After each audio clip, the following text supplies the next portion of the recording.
ఎంత సంతోషమో! అందరినీ సంతోషింపచేయగలిగినటువంటి గుణములతో ప్రకాశించేటటువంటి స్వరూపం ఉన్నవాడు కనుక తన కుమారుణ్ణి చూసుకుని రాముడు దశరథ మహారాజు గారు మరింత ప్రీతి పొందుతట. నలుగురిని ప్రేమించిన గుణములు అధికముగా ఉండడం చేత రాముడంటే దశరథ మహారాజు గారికి మరింత ప్రీతిట.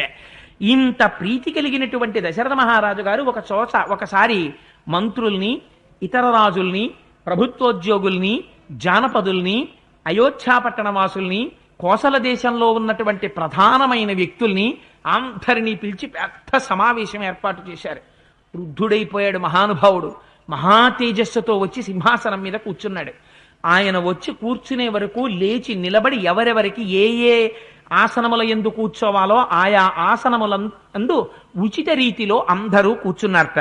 కూర్చున్న తర్వాత దశరథ మహారాజు గారు ఒక విషయం ఆలోచించారు. దివ్యంతరిక్షౌ భూమౌచ ఘోరముత్పాదజం భయం సంచచక్షేచ మేధావి శరీరే చాత్మనోజరాం. ఆయన అనుకున్నట్ట, అంతరిక్షములో ఉత్పాతములు కనపడుతున్నాయి, భూమి మీద కూడా ఉత్పాతములు కనపడుతున్నాయి. నా శరీరము జర్జరీభూతం అయిపోయింది, దీనికి వృద్ధాప్యం వచ్చేసింది, దీనికి పూర్వం ఉన్నటువంటి పటుత్వం లేదు. కనపడుతున్నటువంటి ఉత్పాతములను బట్టి తోకచుక్కలు మొదలైనవి కనపడుతున్నాయి కాబట్టి ఘోరమైనటువంటి ఉపద్రవం ముంచుకొస్తోంది. బహుశः నేను శరీరం విడిచిపెట్టేయవలసినటువంటి సమయం దగ్గరికి వచ్చేస్తోంది. నేనన్నీ అనుభవించాను, కానీ నాకు ప్రియాతిప్రియమైనటువంటి కుమారుడు, సకల గుణాభిరాముడు అటువంటి వాడు కనుక ఆ రామచంద్రమూర్తికి తొందరగా యవ్వరాజ్య పట్టాభిషేకం చేసేస్తే నా ప్రజలందరూ క్షేమంగా ఉంటారు. ఒక రాజు ఆలోచించవలసిన రీతిలో ఆలోచించాడు. అందుకని నేను తొందరగా పట్టాభిషేకం చేసేస్తాను. అందరికీ కబుర్లు చేసి, బంధువులకి పిలిచి, వాళ్ళని పిలిచి, మిత్రుల్ని పిలిచి పిలవాలంటే కనపడుతున్నటువంటి ఉత్పాతములను బట్టి అంతకాలము నేను ఉంటానో ఉండను.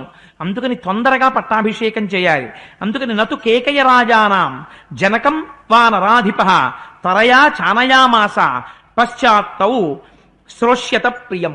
ఆ తొందరతో పని చెయ్యాలనేటటువంటి ఉద్దేశ్యంతో ఉన్నాడేమో.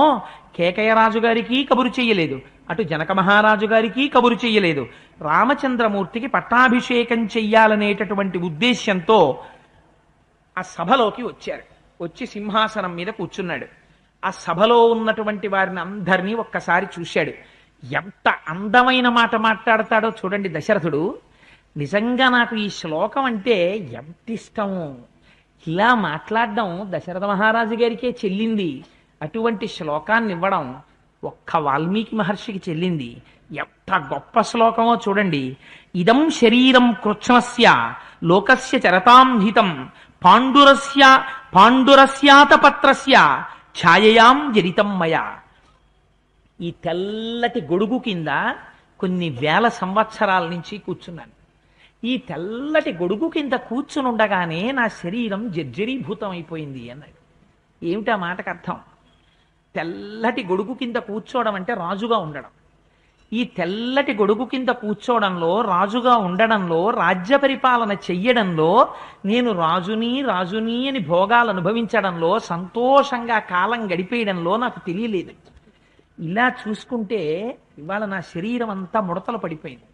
ఈ శరీరంలో పూర్వమున్న పటుత్వం లేదు అని తెలుసుకున్నాను. ఈ శరీరం జర్జరీభూతమైంది. ఎక్కడ? ఈ తెల్లగొడుగు కింద. ఇది టైము తెలియనివ్వల.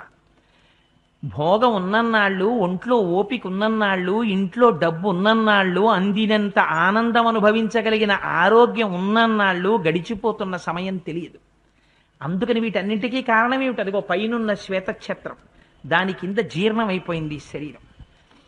ప్రాప్య వర్ష సహస్రాణి బహూన్యాయుంషీ జీవత జీర్ణాస్యాస్య శరీరస్య విశ్రాంతిమభిరోచమే. ఈ శరీరం జర్జరీభూతం అవడంలో, ముసల్దైపోవడంలో, చాలా పటుత్వం తప్పిపోవడంలో ఇది విశ్రాంతి కోరుకుంటోంది. నేను కొంతకాలం విశ్రాంతి తీసుకోవాలని అనుకుంటున్నాను. అందుకని అనురూప సవైనాథో లక్ష్మీవాన్ లక్ష్మణాగ్రజ త్రైలోక్యమపి నాథేనా ఏనస్యాన్ అథవత్తరం.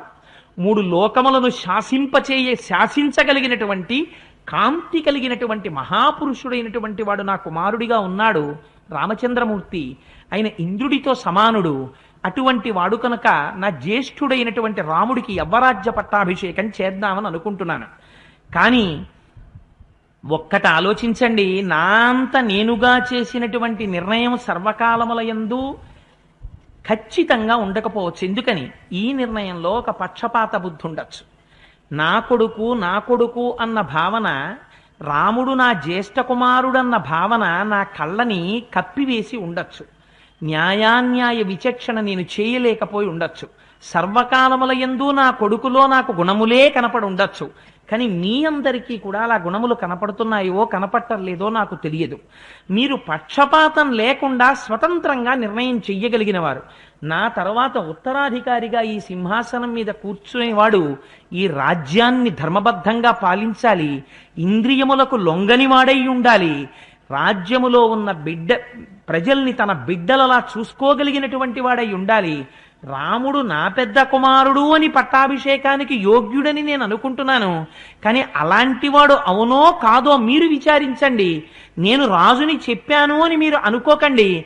నిష్పక్షపాతంగా మీరు మధ్యవర్తులు కనుక రాగద్వేషములు లేకుండా ఆలోచించి నిర్ణయం చెయ్యండి. మీరందరూ కూడా రాముడి పట్టాభిషేకానికి అర్హుడు అని అనుకుంటే పట్టాభిషేకం చేస్తాను, మీరు ఆలోచించి మీ నిర్ణయాన్ని చెప్పండి అన్నాడు.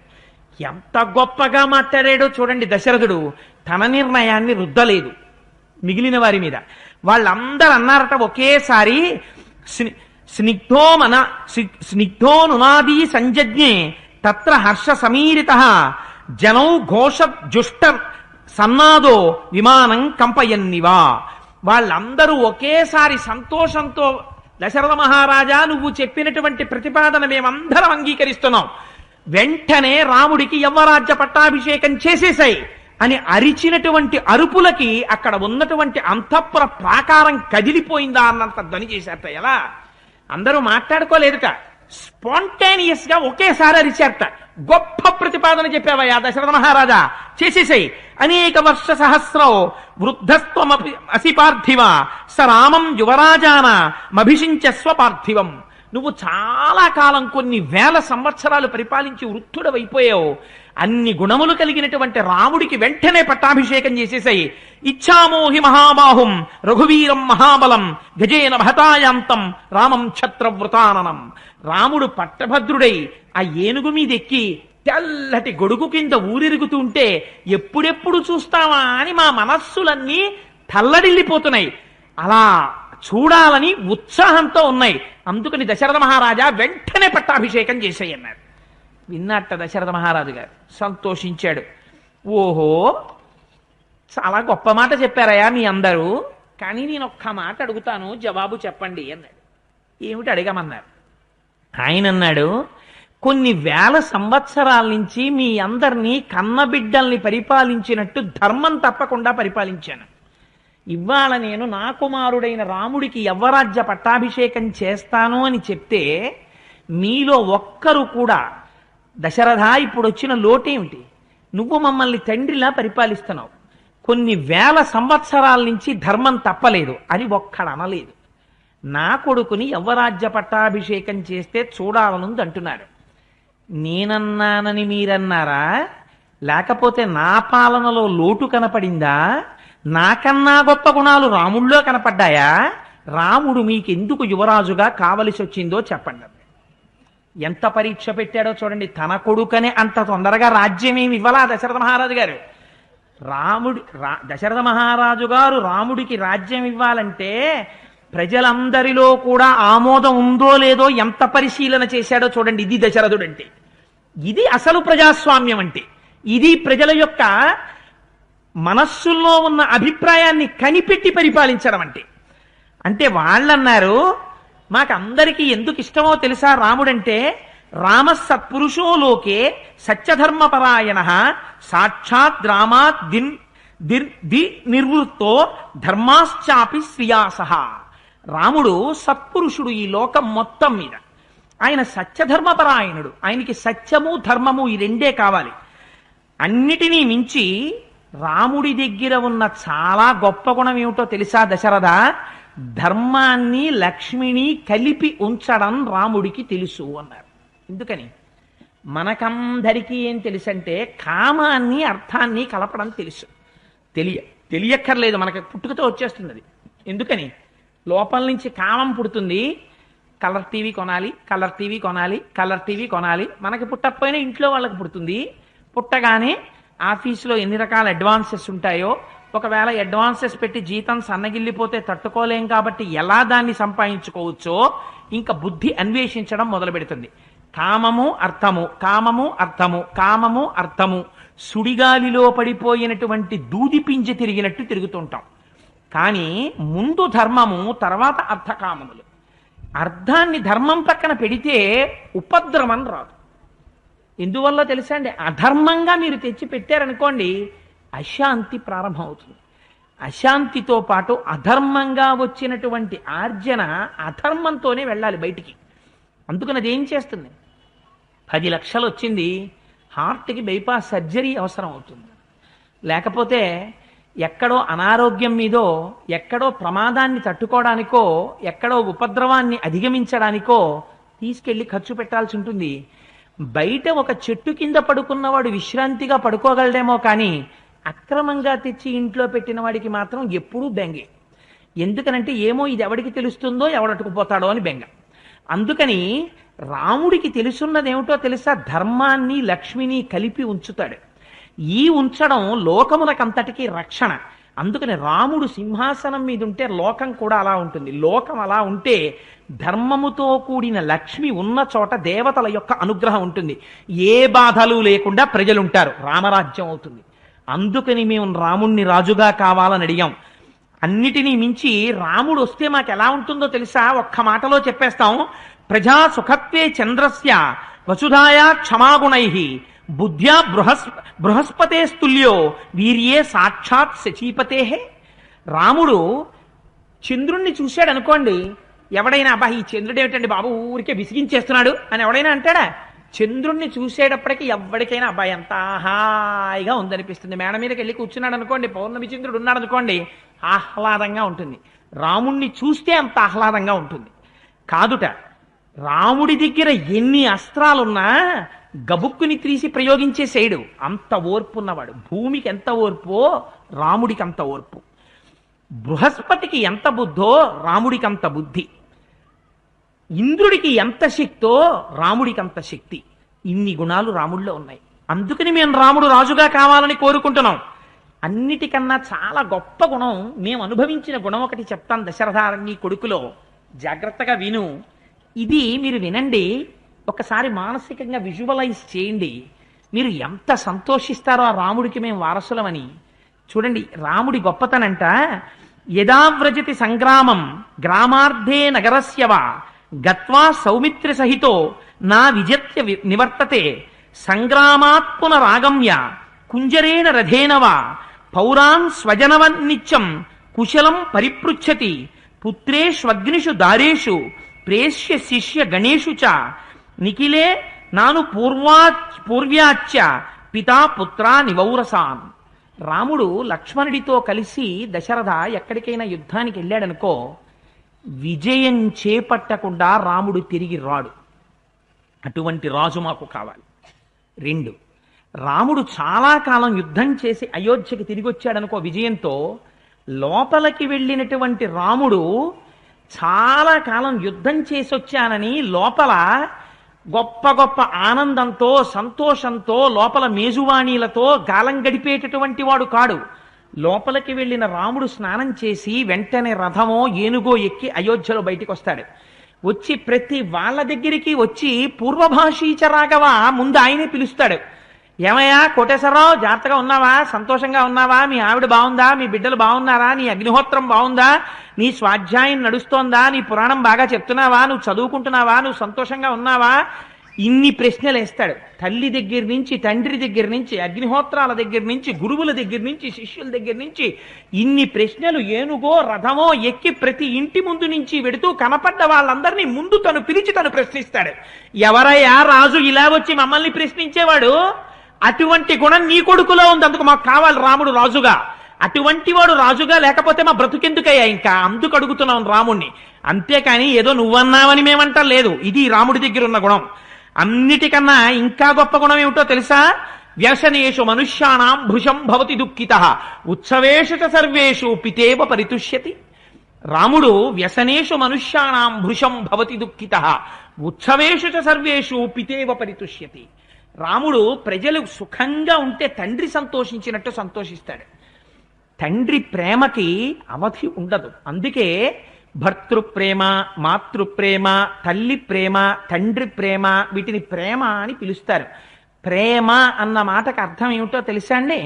తాను అనుభవించడానికి తగినటువంటి యోగ్యత లేకపోయినా, తాను అనుభవించకపోయినా తనవారు అనుభవిస్తుంటే వారు అనుభవించినటువంటి ఆనందాన్ని చూసి తాను ఆనందించగలగడం ప్రేమ అని పేరు. బాగా జ్ఞాపకం పెట్టుకోండి నిర్వచనం. నేను అందుకే చెప్తున్నాను, అయోధ్యకాండ అసలు పిల్లలు వినాలని చెప్పాను నేను. ఇంటి యజమానికి బీపీ ఉంది, షుగర్ ఉంది. ఆయన ఏమీ తినలేడు, కానీ మార్కెట్కి వెళ్ళాడు. కొత్త చింతకాయలు వచ్చాయి, కొత్త చింతకాయలును కొత్త మిరపపళ్ళు వచ్చాయి, ఉసిరికాయలు వచ్చాయి, పట్టుకొచ్చాడు. వస్తూ వస్తూ నిన్న జీతాలు వచ్చాయి కదా అని అలా బజార్లోకి వెళ్ళి మంచి మంచి స్వీట్లు కనపడితే ఓ ప్యాకెట్ పట్టుకొచ్చాడు. తను స్వీటు తింటాడా? తినడు. పుట్టడంత షుగర్ ఒంట్లో. తను బీపీ, తను తింటాడా కొత్త చింతకాయ పచ్చడి? తను తినడు. తను తింటాడా ఉసిరికాయ పచ్చడి? తను తినడు. తను తింటాడా మిరప్పళ్ళ పచ్చడి? తినడు. మరి ఇవన్నీ భార్య చేస్తుంది, గుమ గుమ గుమ గుమలు ఆడిపోతుంటాయి. ఇవన్నీ భార్య బిడ్డలు తింటుంటారు. వాళ్ళు కూడా ఆయన తినరు, మేము తినేస్తామని తినరు. తినే ముందు పర్వాలేదులేండి ఈ చిన్న ముక్క తినండి అని వాళ్ళు చేతిలో పెడతారు. ఒక్క చింతకాయ పచ్చడి ముద్ద, ఈ ఒక్క ముద్ద తినండి పోని అని చేతిలో పెడతారు. పెడితే వాళ్ళు తింటుంటే తను సంతోషపడతాడు. నేను తినలేకపోవచ్చు, వాళ్ళు తిన్నారు చాలు అని వాళ్ళు తినడానికి తను తెచ్చిచ్చి వాళ్ళు తింటుంటే తినలేని తనమున్న తాను తినలేకపోయానని ఏడవకుండా వాళ్ళు తింటున్నారని ప్రీతి చెందడానికి ప్రేమ అని పేరు. అంతేకాని ఆవిడెవరో అందంగా ఉందని తనకి దక్కకపోతే గొడ్డలు పెట్టి నరకడం ప్రేమ కాదు. అది దిక్కుమాలిన వ్యామోహం, రాక్షస గుణం. దాన్ని తీసుకొచ్చి ప్రేమ ప్రేమ ప్రేమ అని మా దగ్గర 50 రూపాయలు ఇచ్చుకుని నువ్వు సినిమా చూపించి జాతిని భ్రష్టు పట్టించడం హంతకుడి కన్నా పెద్ద నేరం. నువ్వు నిర్వచనం మారి భ్రష్టు పట్టించావు జాతిని. అది ప్రేమ కాదు. ఇది రామాయణం మనకి నేర్పింది ప్రేమ అంటే ఏంటో. వ్యసనేషు మనుష్యాణం భృశం భవతి దుఃఖితః. తండ్రిలా ప్రేమిస్తాట ప్రజల్ని రాముడు. ఎలా ప్రేమిస్తాడు? తండ్రిలా ప్రేమించడం అంటే తండ్రి తన ప్రావిడెంట్ ఫండ్ అమ్మేస్తాడు, తండ్రి తన వాలంటరీ రిటైర్మెంట్ పెట్టేస్తాడు, తండ్రి తనకున్న ఒక్క బిల్డింగు అమ్మేస్తాడు, కొడుక్కి ప్రాపర్టీ చూపించి అమెరికాకి వీసా తీసి కొడుకుని పంపించేస్తాడు. పంపించేస్తే ఆ కొడుకు అమెరికా వెళ్ళిపోతాడు. వెళ్ళిపోయిన తర్వాత నాన్నగారు నేను ఇక్కడ ఎంఎస్ పూర్తి చేసేసాను, నాన్నగారు నాకు మంచి ఉద్యోగం వచ్చింది, నెలకి 2 లక్షల రూపాయల జీతం, బ్రహ్మాండమైన ఇల్లు కట్టుకున్నాను, నాన్నగారు నాకు 8 కార్లు కొనుక్కున్నాను, నాకు పెద్ద పోస్ట్ అని చెప్తాడు. ఎక్కడున్నాడు తండ్రి? ఒక పెంకుటింట్లో ఉంటున్నాడు అన్ని కొడుక్కి ఇచ్చి. రోహిణీ కార్తిలో ఈ ఉత్తరం వచ్చింది అమెరికా నుంచి. ఉత్తరీయం తీసి తల మీద వేసుకుని ఆ ఉత్తరం పట్టుకుని 2 సందులవతలున్నటువంటి స్నేహితుడి ఇంటికి వెళ్ళి కాలినడకన తలుపు కొడితే ఆవిడ తలుపు తీసి అన్నయ్య గారు ఇంత ఎండలో వచ్చారేంటండి, మజ్జిగ తీర్థం పుచ్చుకుంటారా అంటే ఉత్తరీయంతో గబగబా నుదురు బుగ్గలు తుడుచుకుని అమ్మ చెల్లెమ్మ ఎంత గొప్ప మాట చూసావా, నా కొడుకమ్మా నీ అల్లుడు నీ మేనల్లుడు అమెరికాలో 8 కార్లు కొన్నాడమ్మా, పెద్ద బిల్డింగ్ కొనుక్కున్నట్ట 25 లక్షలు పెట్టి నా కొడుకు. ఆపుకోలేకపోయానమ్మా సాయంకాలం వరకు నీకు చెప్దామని వచ్చాను, నీకు బావగారికి. ఏడి మా వాడు అంటాడు స్నేహితుణ్ణి. ఏం తనున్నాడా బిల్డింగ్లో, తను ఎక్కాడా కారు, తను అనుభవించాడా సుఖం, తన కొడుకు అనుభవిస్తే తాను అనుభవించినట్టే. ఇది తండ్రి ప్రేమ. రాముడు తను అనుభవించాలని కోరుకోట, తన రాజ్యంలో ఉన్న వాళ్ళు అనుభవిస్తే తాను అనుభవించాలనుకుంటాట. రాముడు ఎప్పుడు బాధపడతాట? భృశం భవతి దుఃఖితః. వచ్చిన కష్టం పోవచ్చుట ప్రజలకి, కానీ రాముడు మాత్రం ఆ కష్టం మరిచిపోయి బాధపడ్డం ఆపట్ట. ఇది తల్లికుండే లక్షణం. అప్పలాచార్య స్వామి వారు ఒక అందమైన ఆఖ్యానం రాశారు. అంతకన్నా గొప్ప ఉదాహరణ నాకు దొరకల. అందుకే ఎప్పుడు ఎక్కడ ఉపన్యాసం చెప్పినా నేను దాన్నే వాడతాను, దాన్ని దాటను. ఒక తల్లి ఒక చంటి పిల్లవాడిని దగ్గర పెట్టుకుని కూర్చుంది. పిల్లవాడు పాకుతూ పాకుతూ వెళ్ళి పక్కనున్న నూతిలో పడిపోయాడు. తల్లి అయ్యో బాబోయ్ కేకలేసింది, ఎవరితోనో మాట్లాడుతూ ఉండిపోయింది. చుట్టుపక్కల వారు వచ్చారు, ఆ పిల్లవాడిని పైకి తీశారు. పైకి తీసిన తర్వాత సంతోషంగా పిల్లవాడిని ముద్దు పెట్టుకుంది, ఆనందించింది, ఏడిచింది. నాన్న నేను చూడలేదురా, చూసావా ఆవిడతో మాట్లాడుతూ ఉండిపోయాను, నా అదృష్టం రా నాన్న, నువ్వు బతికేవరా, లేకపోతే నేను చచ్చిపోదునురా తండ్రి, నువ్వు పడిపోయావురా నూతిలో, నా అశ్రద్ధరా నాన్న అని ఏడుస్తుంది. వాడు పెరిగి పెద్దవాడయ్యాడు, చాలా గొప్పవాడైపోయాడు. ఏదో రామాయణ ప్రవచనం జరుగుతోంది, ఆవిడ కూడా పెద్దదైపోయింది, వచ్చి కూర్చుంది. వీడు చంటితనంలో ఉండగా ఎవరితో మాట్లాడుతున్నప్పుడు ఈ పిల్లవాడు పాకుతూ వెళ్లి నూతిలో పడిపోయాడో ఆవిడ కూడా రామాయణ ప్రసంగానికి వచ్చింది. ఇద్దరు కలుసుకున్నారు. మీరు ఫలానా కదా అంటే మీరు ఫలానా కదా అనుకున్నారు. ఇద్దరు బయటికి వెళ్ళడంలో ఆ కొడుకు కారు అట్టుకొచ్చి తలుపు తీసి పెద్ద విమానం అంత కారు, అమ్మ రావే కారెక్కు అన్నాడు. ఈ పిల్లాడే కదమ్మా ఇప్పుడు నూతిలో పడిపోయినవాడు, మన ఇద్దరం మాట్లాడుకుంటుంటే అంది ఈ పక్కింటి ఆవిడ. అంటే ఆ పిల్లవాడు నవ్వుకున్నాడు. అవును నేనేనండి అప్పుడు నూతిలో పడిపోయింది. బాగున్నారా నాన్నగారు, మీరెక్కడ ఉంటున్నారు, రండి దింపేస్తాను మిమ్మల్ని కూడా అలా మీ ఇంటి దగ్గర అన్నాడు. ఇద్దరు లోపలికెక్కి కూర్చున్నారు. వీడు కారు నడుపుతున్నాడు. అప్పుడు నూతిలో పడిపోయిన పిల్లాడు ఇప్పుడు కారు నడుపుతున్నాడు, బ్రహ్మాండంగా ఉన్నాడని అమ్మ ఊరుకుంటుందా? అమ్మ అప్పుడు నూతిలో పడిపోయాడు కానమ్మా పిల్లాడు, నా అదృష్టం కొద్దీ బతికాడు, కానీ ఆ రోజున ఎంత నిర్లక్ష్యంగా నీతో మాట్లాడుతూ ఉండిపోయానమ్మా, పిల్లాడు నూతిలో పడిపోయిన అదృష్టం బతికాడు, వాడేనమ్మా వీడు అని అప్పుడెప్పుడో పిల్లాడికి వచ్చిన కష్టానికి ఇప్పుడు ఏడుస్తుంది. నాకు ఈ శ్లోకం ఎప్పుడు జ్ఞాపకం వచ్చిందో తెలుసా అండి? ఓ రోజున విశాఖపట్నం వెడదామని సామర్లకోటలో 1వ నెంబర్ ప్లాట్ఫామ్ మీద కూర్చున్నాను. కూర్చుంటే ప్యాసింజర్ వచ్చింది ముందు, చాలా ప్యాక్డ్గా ఉంది ట్రైన్. ఒక తల్లి ఎవరో పల్లెటూరు నుంచి వచ్చింది, చాలా అమాయకురాలు, 4-5 బిడ్డలతో కలిసి వచ్చింది. భర్త వచ్చాడు, బావగారు వచ్చారు. పాపం వీళ్ళందరూ కలిసి ఎక్కుతుండడంలో భర్త బావగారు వెనక పెట్టి ఎక్కారు. ఎక్కే అన్నారు వీడిని. తల్లి కదా ముందు బిడ్డల్ని ఎక్కించింది, రైలు కదిలిపోయింది, తను ఎక్కలేకపోయింది. ఎక్కలేకపోవడంలో గభాలన పిల్లలు 2-3 దూకేశారు బయటికి. ఒక్క పిల్లాడు పెట్టిలోకి వెళ్ళిపోయాడు. ఈ వెనకాతలు ఎక్కిన భర్త బావగారు కిందకి దిగిపోయారు. దిగిపోతే ఆ పిల్లాడు ఉండిపోయాడు, రైలు వెళ్ళిపోతుంది. ఇంకా నిజంగా ఆవిడ ఏడిచిందండి ప్లాట్ఫామ్ మీద పడి. ఆ రైలు వెంట పరిగెత్తలేదు, పిల్లాడు రైల్లో వెళ్ళిపోతున్నాడు.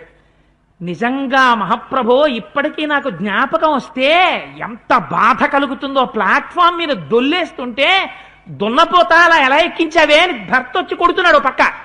ఓ పక్క ఆయన కొడుతున్నాడు, ఓ పక్కన ఇవి ఏడుస్తోంది రంకెలేసి గుండెలు బాదుకుంటూ.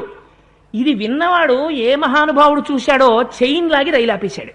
సామర్లకోట అవుటర్లోకి వెళ్ళిన తర్వాత పిల్లాన్ని దింపేశారు. వాడు పరిగెత్తుకుంటూ వచ్చేశాడు. ఈ కొట్టిన భర్త పరిగెత్తుకుంటూ ఎదురెళ్ళి ఆ పిల్లాన్ని తీసుకొచ్చాడు.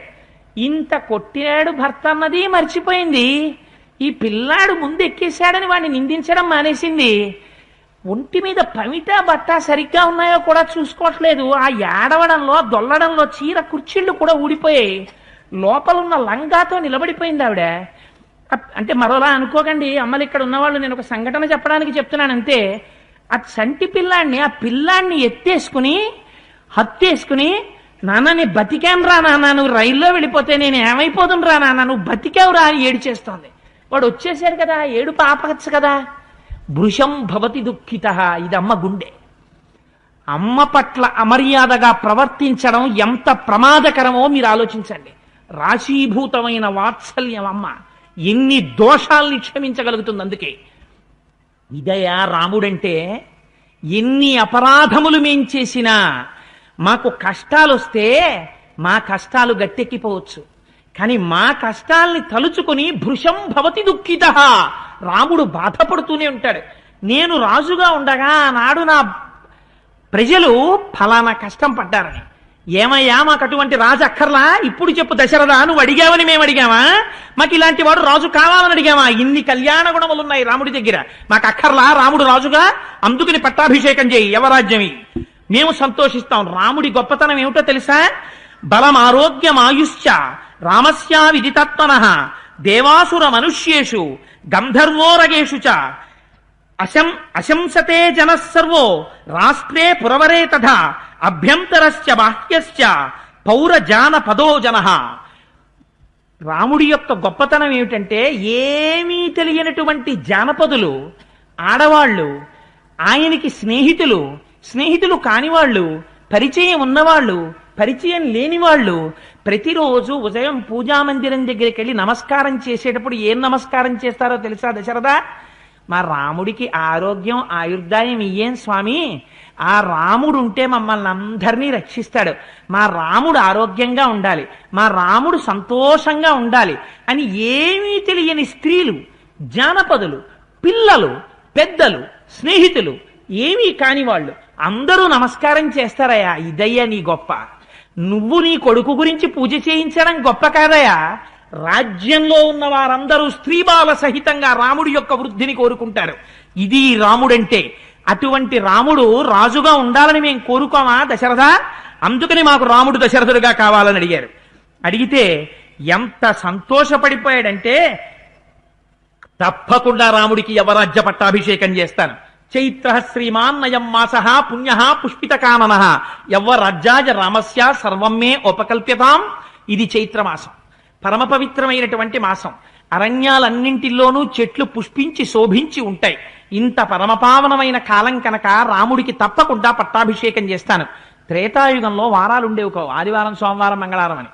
పుష్యమీ నక్షత్రంతో కలిసి ఉన్నప్పుడు చంద్రుడు పట్టాభిషేకం చేస్తాను. అందుకని ముందు నక్షత్రంతో చంద్రుడు ఉన్నాడు. పుష్యమీ నక్షత్రంతో అభిషేకం చేస్తానని వెంటనే ప్రకటించాడు. ప్రకటించి ఆ సుమంత్రుణ్ణి పిలిచాడు. పిలిచి నువ్వు వెళ్ళి రాముణ్ణి తీసుకురమ్మన్నాడు. వశిష్ఠుణ్ణి పిలిచాడు. పట్టాభిషేకం చెయ్యడానికి కావలసినటువంటి ఏర్పాట్లన్నింటినీ మహానుభావ వశిష్ఠ నువ్వు పూర్తి చెయ్యి అన్నాడు. అనేసరికి సువర్ణాదీని రత్నాని బలీన్ సర్వౌషధీరపి శుక్లమాల్యాంశ్చ లాజాంశ్చ పృథక్ష మధుర సర్పిషి ఆహతాని చ వాసాంసి రథం సర్వాయుధాన్యపి చతురంగ బలం చైవ గజంచ శుభలక్షణం చామర వ్యజనే శ్వేతే ధ్వజం చత్రంచ పాండురం శతంచ శాత కుంభానాం అగ్నివర్చసాం హిరణ్య శృంగం వృషభం సమగ్రం వ్యాఘ్రచర్మ చ ఉపస్థాయత పాత్ర అగ్నిగారం మహీపతే. వశిష్ఠుడన్నాడు, అక్కడ ఉండేటటువంటి వాళ్ళందరినీ పిలిచి మీరు ఇవన్నీ సిద్ధం చెయ్యండి. ఏవి? రత్నాల్ని సిద్ధం చెయ్యండి, తెల్లటి వస్త్రాల్ని సిద్ధం చేయండి, పేలాల్ని సిద్ధం చేయండి. పేలాలు శుభం కోరుతాయి.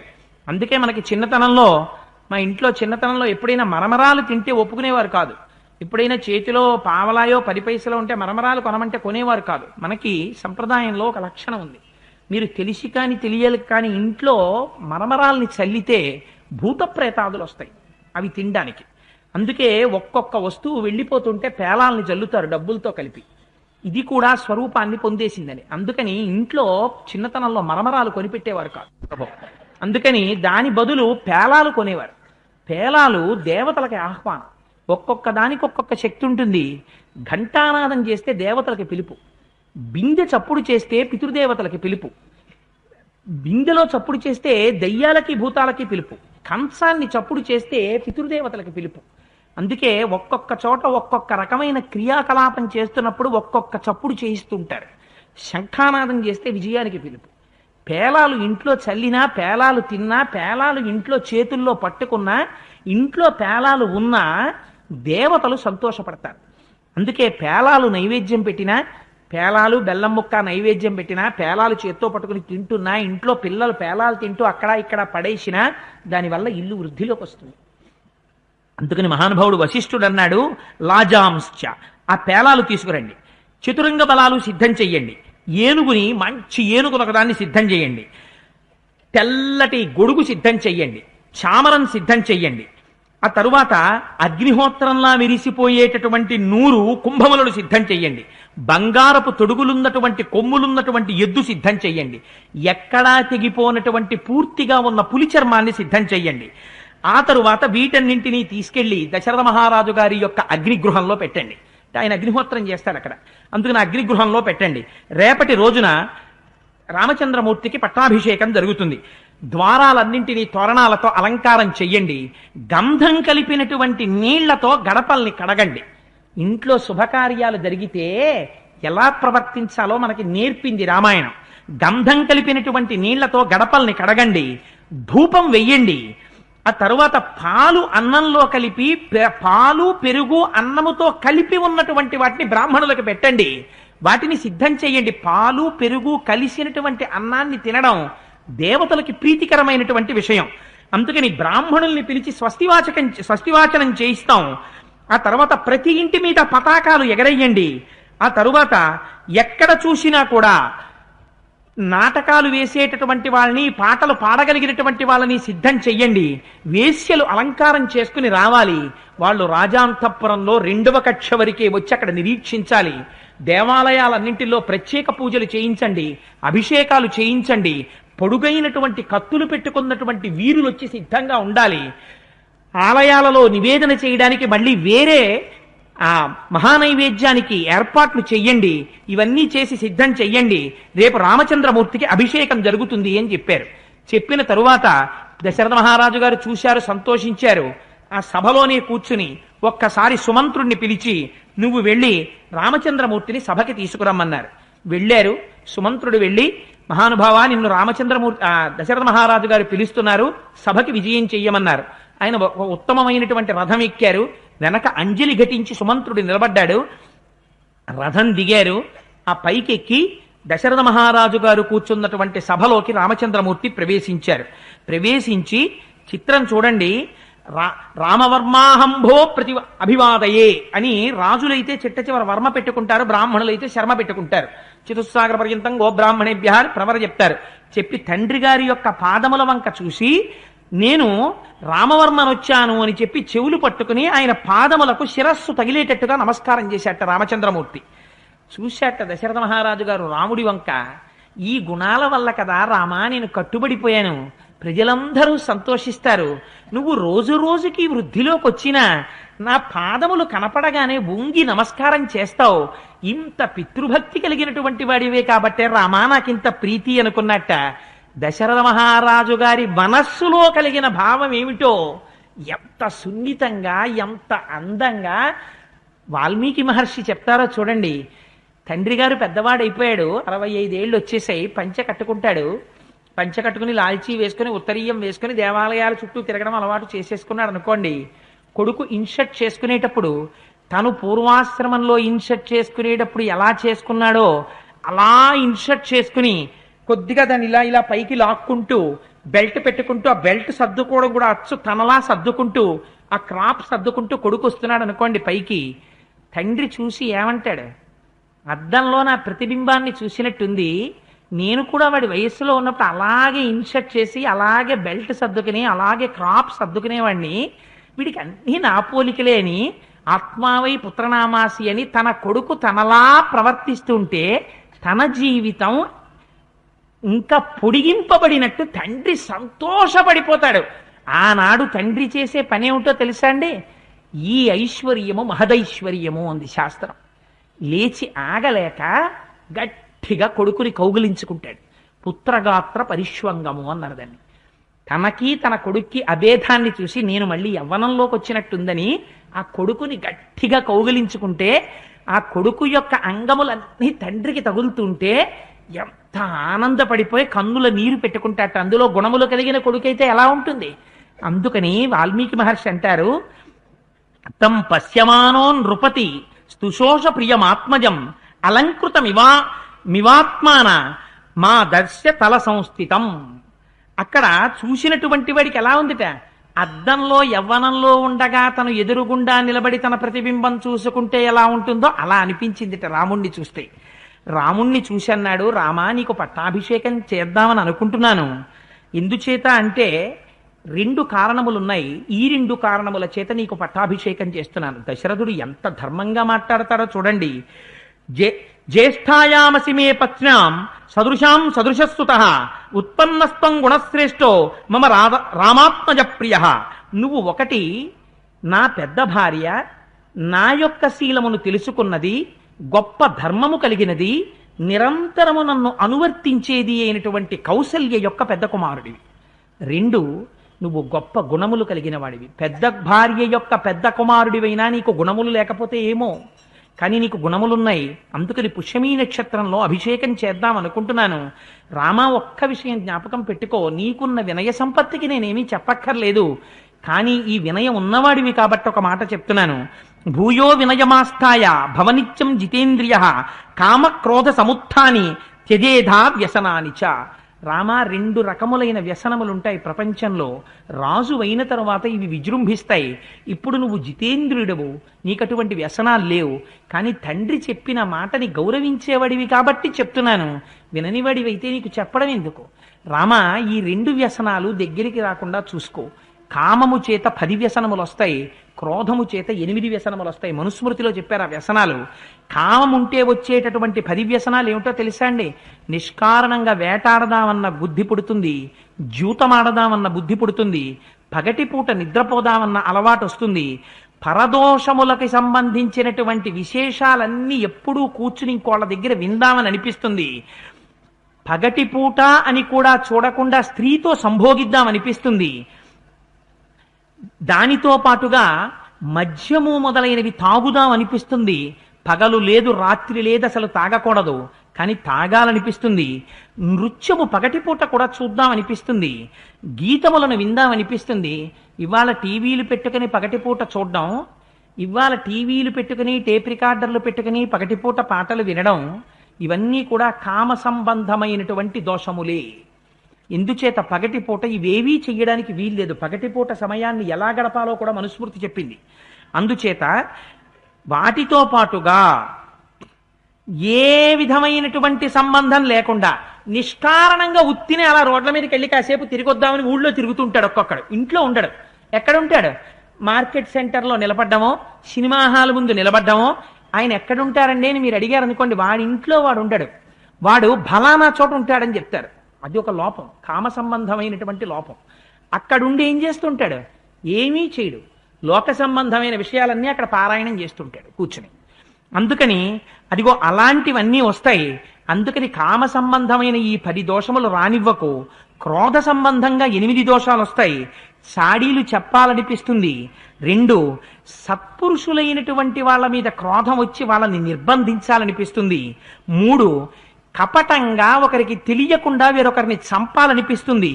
4, ఇతరులు వృద్ధిలోకి వస్తే ఓర్వలేనితనం వస్తుంది. ఇంకొకళ్ళలో ఉన్న గుణాన్ని దోషంగా చెప్పాలనిపిస్తుంది. ఇతరుల ధనాన్ని అపహరించాలనిపిస్తుంది. వాక్కు యందు పారుష్యంతో, ఎప్పుడూ క్రోధంతో అవతల వారి మనస్సు బాధపడేటట్టు మాట్లాడాలనిపిస్తుంది.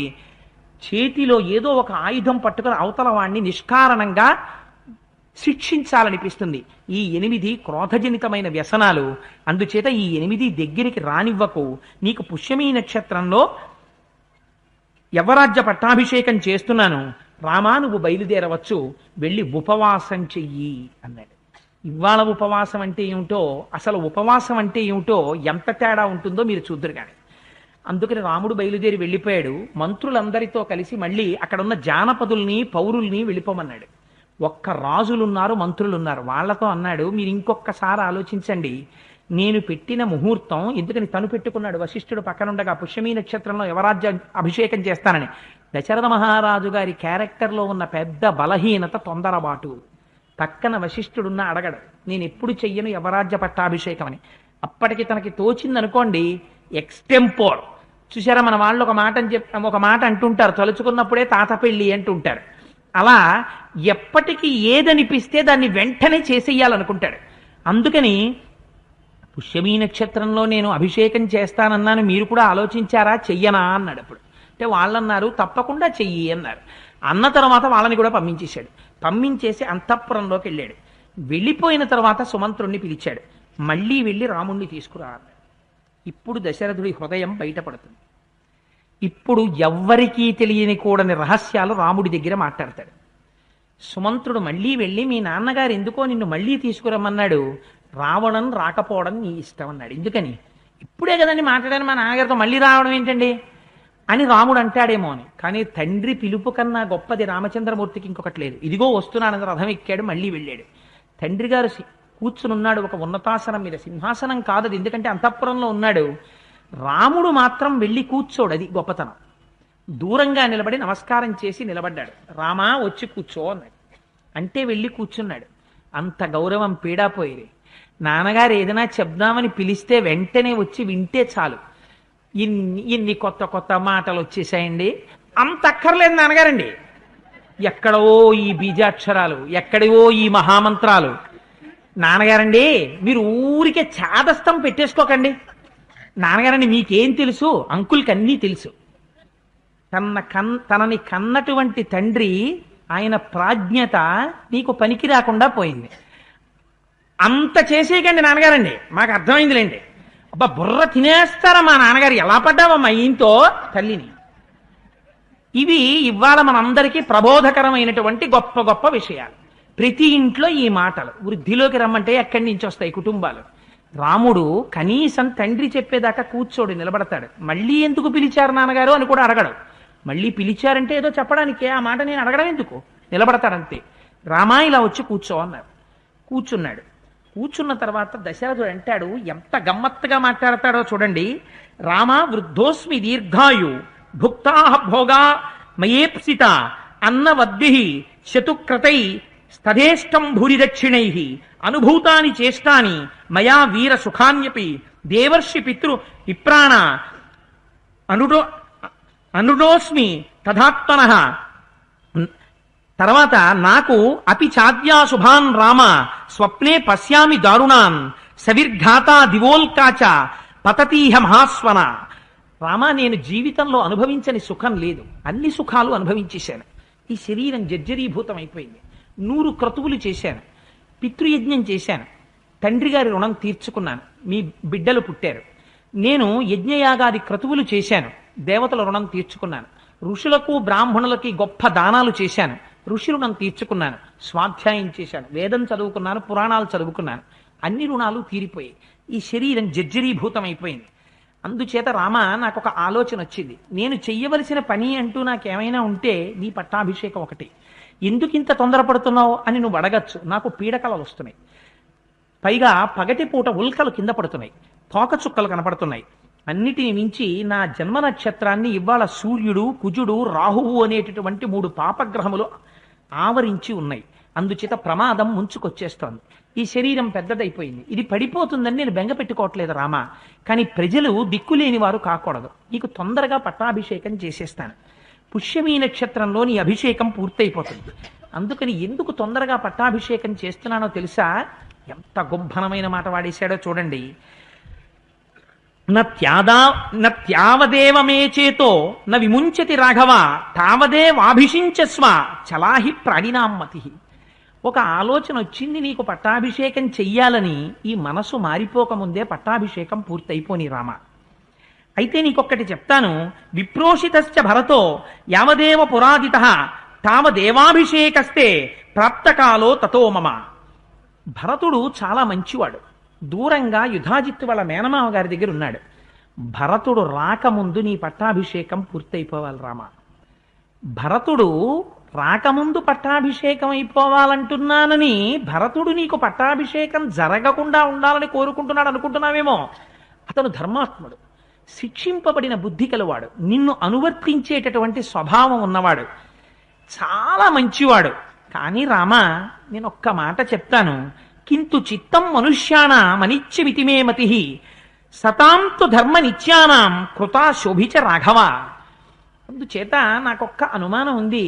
ఎంత ధర్మమునందు బుద్ధి ఉన్నటువంటి పెద్దలైనా, ఎంత సాధు పురుషులైనా మనస్సు మారుతుంటుంది ఒక్కొక్కసారి. రామా నేను ఎందుకు చెప్పానో, భరతుడు వాళ్ళ మేనమావ గారి ఇంటి నుంచి తిరిగొచ్చే లోపల ఎల్లుండి నీకు యవ్వరాజ్య పట్టాభిషేకం పూర్తయిపోవాలి. అందుకని రామా తొందరగా నీ పట్టాభిషేకం అయిపోతుంది. జనకుడికి, కేకయరాజుకి కూడా చెప్పను. ఇది దృష్టిలో పెట్టుకో. ఒక మంచి పని మొదలు పెట్టగానే విఘ్నాలు వస్తాయి. నీ స్నేహితులందరినీ కూడా అప్రమత్తులై ఉండమని చెప్పు. నువ్వు ఉపవాసంలోకి వెళ్ళి దేవతల్ని ప్రార్థన చేయి, సీతాసహితుడవై దర్భాసనం మీద పడుకో అన్నాడు. ఎందుకు చెప్పాడు ఈ మాట? కౌసల్యతో చాలా కాలం సంసారం చేశాక దశరథ మహారాజు గారికి బిడ్డలు పుట్టలేదు. అందుకని సుమిత్రం చేసుకున్నారు. బిడ్డలు పుట్టలేదు. 60,000 సంవత్సరాలు వచ్చాక కైకమ్మని చేసుకోవాలనుకున్నారు. కైకమ్మ మహాసౌందర్య రాశి, చాలా విద్యలు తెలుసు. ఆ కైకమ్మని చేసుకోవాలనుకుంటే కేకయరాజు గారు అన్నాడు, నువ్వు మహావృద్ధుడివి కదా, నీకు బిడ్డనిస్తాం. ఎందుచేత? మంచి యవ్వనంలో ఉంది మా అమ్మాయి, అయినా నువ్వు ధర్మాత్ముడివి, గొప్ప రాజ్యానికి రాజువి, అందుకని ఇస్తాను. కానీ నాకు మాట కావాలన్నాడు కేకయరాజు. ఏమిటి అన్నాడు దశరథుడు. ఒకవేళ నా కుమార్తెకి బిడ్డలు పుడితే ఆ బిడ్డడికి నువ్వు పట్టాభిషేకం చెయ్యాలి అన్నాడు. దశరథుడు అనుకున్నాడు, కౌసల్యకి బిడ్డలు లేక కదా సుమిత్రం చేసుకున్నాను, సుమిత్రకి బిడ్డలు లేక కదా కైకమ్మని చేసుకున్నాను.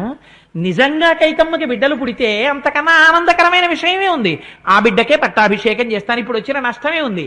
తప్పకుండా కైకమ్మకి పుట్టిన సంతానానికి పట్టాభిషేకం చేస్తానని మాట ఇచ్చాడు. ఇచ్చి వెనక్కి వచ్చాడు. ఇప్పుడు 4 కుమారులు జన్మించారు. పెద్ద కుమారుడైన రామచంద్రమూర్తి సకల గుణాభిరాముడు. సకల గుణాభిరాముడైన రాముడికి రాజ్యం ఇవ్వకుండా భరతుడికి రాజ్యం ఇవ్వలేడు ఇవాళ. అందుకని ఇవాళ భరతుడికి రాజ్యం ఇస్తాను రామా అని తన నోటితో అనలేడు అని తాను బ్రతకలేడు. అలాగని తాను మాట తప్పితే సత్యం తప్పినవాడు అవుతాడు. అందుకని తప్పుకోవడానికి ధర్మాన్ని పట్టుకున్నాడు. సత్యం వదిలాడు, ధర్మం పట్టుకున్నాడు. పెద్ద కొడుకు కాబట్టి రాముడికి రాజ్యం ఇవ్వచ్చు. అందుకని ఏమన్నాడు? కౌసల్య పెద్ద భార్య పెద్ద కుమారుడివి, విశేషించి గుణవంతుడివి, నీకు పట్టాభిషేకం చేయడం ధర్మం, అందుకు చేస్తానన్నాడు. ఇది భరతుడు వస్తే యుధాజిత్తుకి తెలిసినా కేకయరాజుకి తెలిసినా నువ్వు ఇక్ష్వాకు వంశంలో ఉండి సత్యం తప్పుతున్నావంటారు.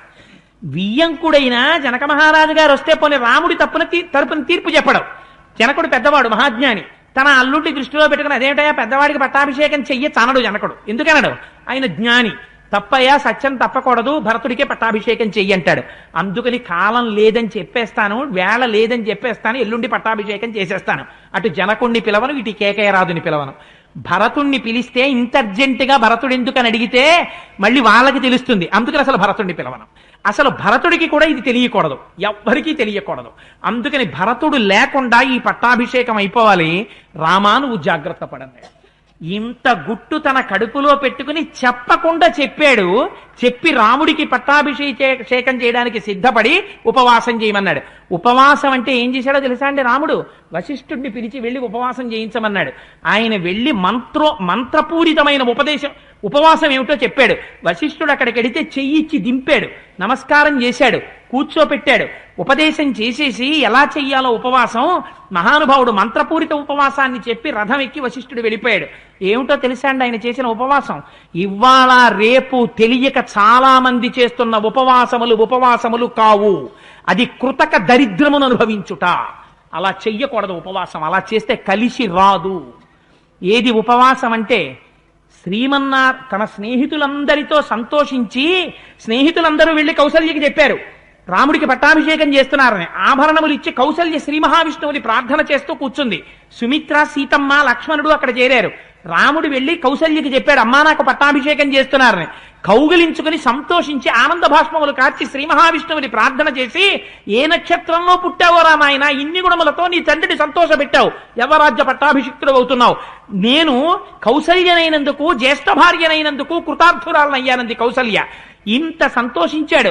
లక్ష్మణ, నేను యవరాజ్య పట్టాభిషేకం చేసుకుంటే నీకు యవరాజ్య పట్టాభిషేకం జరిగినట్టే, అన్ని సుఖాలు అనుభవించన్నాడు. వచ్చి స్నేహితులందరినీ పంపించిన తరువాత స్నానం చేసి పూజాగృహంలో ప్రవేశించి హవిస్సుని తల మీద పెట్టుకుని తీసుకొచ్చి శ్రీ మహావిష్ణువుకి హవిస్సులు ఇచ్చారు. అగ్నిలో ఇచ్చి మిగిలిపోయినటువంటి హవిస్సుని తాను తిన్నాడు. ఇవాళ చాలా మంది దృష్టిలో అన్నం మానేయడం ఉపవాసం. అది ఉపవాసం కాదు, అశనము. నువ్వు ఒక జన్మలో వేరొకరికి పెట్టలేదు కనుక ఈ జన్మలో తినక దరిద్రం అనుభవిస్తున్నావు. కడుపు నిండా తినేస్తే కన్ను పడిపోతుంది కాబట్టి కన్ను పడిపోనంత సాత్వికమైన పదార్థం శరీరం నిలబడడానికి కావలసినంత ఈశ్వరానుగ్రహంగా తిని ఆ ఓపికతో శరీరం అద్యంకులకి ఇది ధర్మ సాధనం కాబట్టి భగవదారాధనం చెయ్యడం ఉపవాసము. అంటే సమీపమునందు, వసి అంటే నివసించుట, ఈశ్వరుని గుణముల యందు తాను మునుక వేయుట. అందుకని ఈశ్వరారాధన చేసి ఆ హవిస్సు తాను భుజించి దర్భలతో కూడిన చాప వేసుకుని ఆ చాప మీద సీతమ్మతో కలిసి ఇంద్రియ నిగ్రహవంతుడై భార్యతో కలిసి పూజామందిరంలో దర్భాసనం మీద నిద్రపోయాడు రాముడు. ఇంకొక జాము ఉందనగానే నిద్ర లేచాడు. నిద్ర లేచి అలంకృతం చేసి సంధ్యావందనం చేసి బ్రాహ్మణుల్ని పిలిచి అక్కడంతా కూడా స్వస్తివాచనం చేశాడు. పురమంతా సంతోషం, ఎక్కడ చూసినా ఆనందంతో ఉంది. దీనికి ఉపవాసం అని పేరు. ఇవాళ రేపు ఉపవాసం అంటే ఎంత భ్రష్టు పట్టిందంటే, ఒళ్ళు ఊగిపోతున్నా, ఒంటి నిండా షుగర్ ఉన్నా, అలా ఉండకరా చచ్చిపోతావని డాక్టర్ చెప్పినా భగవంతుడి పేరు చెప్పి తినకపోవడం పెద్ద సర్టిఫికెట్ అయిపోయింది. అది దరిద్రం అనుభవించుట. అలా చెయ్యడం కలిసి రాదు కూడా. అటువంటి ఉపవాసములు చెయ్యను కూడదు, అటువంటి ఉపవాసములను ప్రోత్సహించను కూడదు. అంటే నా ఉద్దేశం నవకాయ పిండి వంటలతో భోజనాలు చేయమని కాదు. సాత్వికమైన పదార్థం, పాలు పళ్ళు లాంటివి పుచ్చుకోవచ్చు, సాత్వికమైన పదార్థం తినచ్చు. ఈ శరీరాన్ని నిలబెట్టుకుని కడుపు నిండా తినమని కాదు, ఎంత తింటే శరీరం నిలబడుతుందో అంత తిని శరీరాన్ని నిలబెట్టుకోవాలి. వాడు నిజంగా ఉపవాసం చేసినవాడు. ఇవాళ ఉపవాసం అంటే వీడు కాడు ఉపవాసి, అన్నం మానేసిన వాడు ఉపవాసి. ఇలా తయారైంది ప్రపంచం. ఎంత చెప్పినా ఉపవాసం తలకెక్కదు. ఇలాంటి భ్రష్టమైనటువంటి ఆచారాలు దేశంలో వ్యాప్తమైపోతున్నాయి. రామాయణం చూపించింది ఉపవాసం చేయడం ఎలాగో కూడా. అందుకని రేపటి రోజున స్వామికి పట్టాభిషేకం జరగాలి. అయోధ్య పట్టణం అంతా పరమ సంతోషంతో ఉన్నది అని ఒక అయోధ్యకాండ దగ్గరగా 174 సర్గలో 150 సర్గలో ఉంది. 7 రోజుల్లో పూర్తి అయిపోవాలి. మంగళంతో మొదలెట్టి మంగళం దగ్గరికి వెళ్ళిపోతూ ఉండాలి. ఎందుకంటే ఎక్కడ పడితే అక్కడ ఆపకూడదు. అయోధ్యకాండ వెళ్తున్న దగ్గర నుంచి ఏమైపోతుందంటే ఇంకా దశరథుడు బాధపడ్డం, ఇంకా రేపటి రోజున మందర ప్రారంభం అవుతుంది. ఎంత గొప్ప గొప్ప కుటుంబాల్లో, ఎంత శాంతి ఉన్న కుటుంబాల్లో, ఎంత ధర్మం ఉన్న కుటుంబాల్లో సాడీలు చెప్పే వాళ్ళని దగ్గర చేరతీస్తే ఎంతంత ప్రమాదాలు వస్తాయో, ఎవరి దగ్గరికి చాడీ చెప్పేవాళ్ళు చేరుతారో, కౌసల్యా సుమిత్రల దగ్గరికి ఎందుకు చేరలేదో మందర, ఎందుకు మందర మాటలు అలా ప్రసరించాయో, రామాయణంలో దాని రహస్యం ఏమిటో, దాని పర్యవసానం ఎలా ఉంటుందో, అయోధ్యకాండ ఎలా చూపిస్తుందో, దశరథ కైక పాత్రలకున్న విశ్లేషణ ఏమిటో రేపటి రోజున ఆవిష్కరించే ప్రయత్నం చేస్తాను. రామాయణం పరమాద్భుతమైనటువంటి కావ్యం, ఆది కావ్యం. కావ్యము అని ఎందుకన్నారంటే వేదము రాజశాసనంలా మాట్లాడుతుంది. సత్యం వద, ధర్మం చరా, ఇంకందులో ఏం తేడా ఉండదు. రాజు ఎలా శాసిస్తాడో వేదం అలా శాసిస్తుంది. ఒక మిత్రుడు వేరొక మిత్రుడితో మాట్లాడినట్టు అనునయంగా మాట్లాడాలంటే పురాణం మాట్లాడుతుంది. అలా కాకుండా ఒక ప్రియుడు ప్రియురాలితో మాట్లాడినట్టు, ఒక ప్రియురాలు ప్రియుడితో మాట్లాడినట్టు అత్యంత మధురాతి మధురంగా చాలా సౌకుమార్యంతో కూడినటువంటి మాటలతో మాట్లాడాలంటే దాన్ని కావ్య భాష అంటారు. కావ్యం అంత అందంగా మాట్లాడుతుంది. అందున ఆది కావ్యం శ్రీరామాయణం.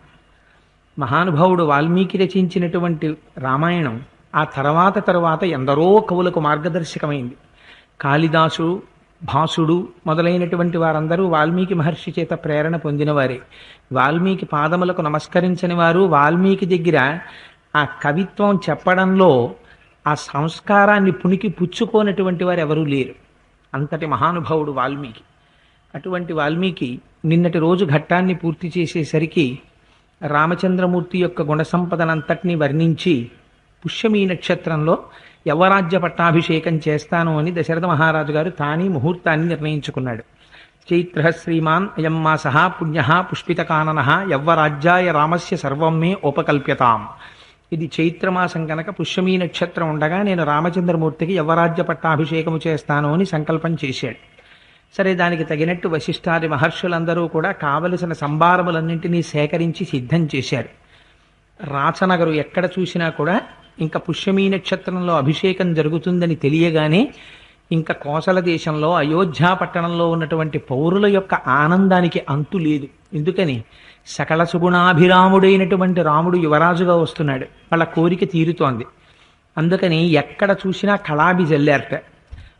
రాత్రి యవ్వరాజ్య పట్టాభిషేకం పూర్తయ్యేసరికి ఆలస్యం అవుతుందని దీపాల యొక్క స్వరూపంతో చెట్లని అలంకారం చేశారట. అంటే ఆ రహదారులకు ఇరువైపులా కూడా చెట్ల స్వరూపంతో దీపాలు వెలిగేటట్టుగా అమరిక చేశారు.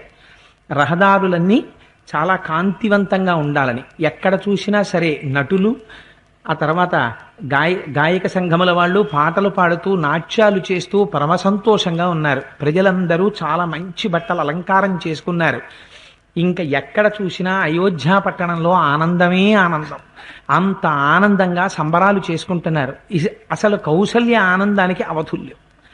బ్రాహ్మణుల్ని పిలిచింది, పేదల్ని పిలిచింది, కనపడ్డ వాళ్ళందరికీ గొప్ప గొప్ప భూరిదానాలు చేస్తోంది. శ్రీ మహావిష్ణువుని ఆరాధన చేస్తోంది. ముందు రోజు రాత్రి రామచంద్రమూర్తి ఉపవసించినటువంటి వారై భార్యతో కలిసి ఆ పూజామందిరంలో దర్భశయనం మీద ఆ దర్భలతో చేయబడినటువంటి చాపని పరుచుకుని దాని మీద విశ్రాంతి తీసుకున్నారు. మరునాడు ఉదయం లేచి స్నానాదులను పూర్తి చేసుకుని సంధ్యావందనం చేసుకుని బయలుదేరడానికి సిద్ధపడుతున్నారు. రామచంద్రమూర్తి యొక్క అంతఃపురం ఒక్క దాంట్లోనే ఆ రోజున ఆయన యువరాజ్య పట్టాభిషేకం చేసుకోవడానికి బయటికి వస్తున్నప్పుడు, రథం ఎక్కుతున్నప్పుడు చూడాలని నిలబడినటువంటి కేవల జానపదుల సంఖ్య. అంత తక్కువ సమయంలో వచ్చినటువంటి వాళ్ళ అయోధ్యకు ఎంతమందో తెలుసా అండి? 15 పక్కన 15 సున్నలు పెడితే ఎంతో అంతమంది జానపదులు అంతమంది వచ్చారట. ఇంకా అసలు అక్కడ అయోధ్య పట్టణ వాసులు ఎంతమంది వచ్చి ఉంటారో మీరు ఊహించుకోవచ్చు. అలా రామచంద్రమూర్తి అంతఃపురం చుట్టూ జనమేట. వశిష్ఠుడైతే వచ్చి ఉపవాసం ఎలా చెయ్యాలో చెప్పిన తరువాత రహదారి మీదకి వచ్చి చూసి ఆశ్చర్యపోయాడు. ఆ ప్రజలు వాళ్ళ ఆనందం చూసి ఏదో తరంగాల తరంగాలుగా నీరొస్తుంటే దాని మధ్యలోంచి ఒక పడవ వెళ్ళిపోయింది అనుకోండి, ఆ పడవ నీటిని చీలుస్తున్నట్టుగా వెళ్ళిపోతుంది. ఆ వెనకాతలు ఇలా నీరంతా 2 పాయల కింద విడిపోతుంది. అలా వశిష్ఠుడు రథం మధ్యలోంచి వెళ్ళిందిట. జనమేమో కెరటాలు తప్పుకున్నట్టు తప్పుకుంటున్నారట. అంత ఆనంద సంరంభంలో ఉంది అయోధ్య పట్టణం అంతా. ఒకటి జ్ఞాపకం పెట్టుకోండి, ఆ సమయంలో అప్పుడేమిటి, ఇప్పుడు అయోధ్య దుర్భేద్యం, దాన్ని ఎవ్వరూ పడగొట్టలేరు. అందున దశరథ మహారాజు గారు అతిరథుడు, గొప్ప బలవంతుడు, దేవేంద్రుడంతటి వాడికి సాయం చేసినవాడు. ఇక రామచంద్రమూర్తితో ప్రపంచ ప్రఖ్యాతమైనటువంటి అతిరథుడు. ఆయనకి తెలియనటువంటి శస్త్రాస్త్ర సంపద లేదు. అటువంటి వాడు రామచంద్రమూర్తి సర్వకాలముల యందు తండ్రిని రక్షిస్తూ ఉండగా ఎవ్వరి చేత కూడా చూడరానిబడనిదై దుర్నిరీక్షమై శత్రువులకి అభేజ్యమై ఆ ఇక్ష్వాకు వంశీయుడైనటువంటి దశరథ మహారాజు గారి చేత పరిపాలింపబడుతూ సర్వాలంకార శోభితంగా ఆనంద తరంగాల్లో తేలియాడుతోంది అయోధ్య. అయితే ఎంత గొప్ప విషయాన్ని వాల్మీకి ప్రతిపాదిస్తారో చూడండి. ఎంత కలకలలాడుతూ ఉండనివ్వండి, ఎంత అందంగా ఉండనివ్వండి, ఎంత ఆనందంగా ఉండనివ్వండి, చెప్పుడు మాటలు అసూయతో చెప్పేటటువంటి వారిని పక్కన చేర్చుకుని అసూయతో మాట్లాడేటటువంటి వారు మాట్లాడుతున్నప్పుడు వారి మాటలను మధ్యలో త్రుంచి బయటికి పంపకుండా వారిని పోన్లేని ఉపేక్షిస్తే వచ్చేటటువంటి ప్రమాదము ఎంత భయంకరంగా ఉంటుందో మనకి మందర యొక్క శీలాన్ని చూపిస్తారు. మీకు రామాయణంలో ఒక ఆశ్చర్యకరమైనటువంటి విశేషం ఉంది. రామాయణం ఎప్పుడెప్పుడు అయిపోతుంది అనుకుంటే అప్పుడప్పుడు ఒక స్త్రీ పాత్ర వస్తుంది. ఆ స్త్రీ పాత్ర వల్ల రామాయణం పొడిగింపబడుతుంది.